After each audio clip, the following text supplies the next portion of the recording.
Farm groups expressed concern over President Trump's renewed threats to shut down the southern border, a move that would cripple trade with Mexico, a market worth billions of dollars in ag exports.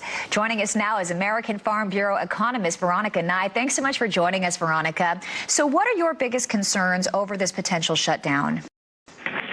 Well, Christina, I think it's pretty well known at this point how important Mexico is as a trading partner. We exported more than $19 billion worth of product there. But I think the thing that gets lost is that almost 70% of our exports to Mexico happen via truck.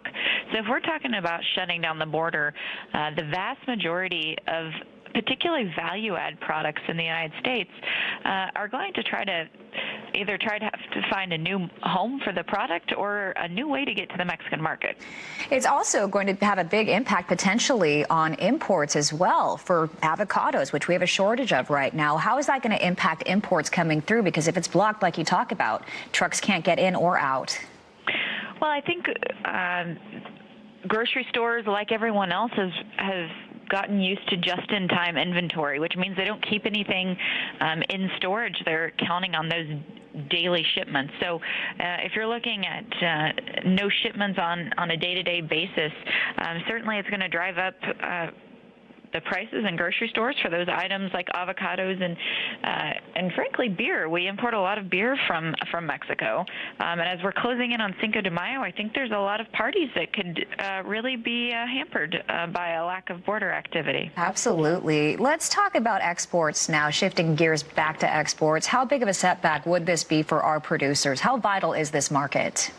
Well, Mexico is the #1 destination for a whole host of U.S. ag products, including dairy, pork, beef. Those are incredibly important markets, especially for fruit and vegetables as well. So, when we're looking at having disruptions in our trading relationships in other parts of the world, we've relied pretty heavily on Mexico. They've bought more product than usual in this last 12 months while we've been dealing with tariffs elsewhere. So when you start putting pressure on that relationship, producers will certainly feel it pretty quickly. Obviously, farmers have been very vocal about this, but if the border is in fact shut down, are there any alternative markets that could provide significant relief?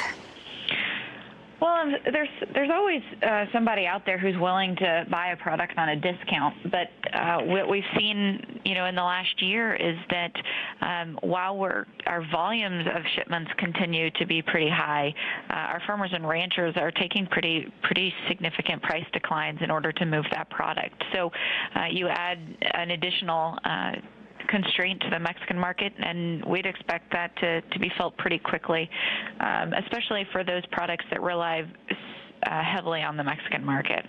We always appreciate your insight. Thank you so much for joining us. AFBF economist Veronica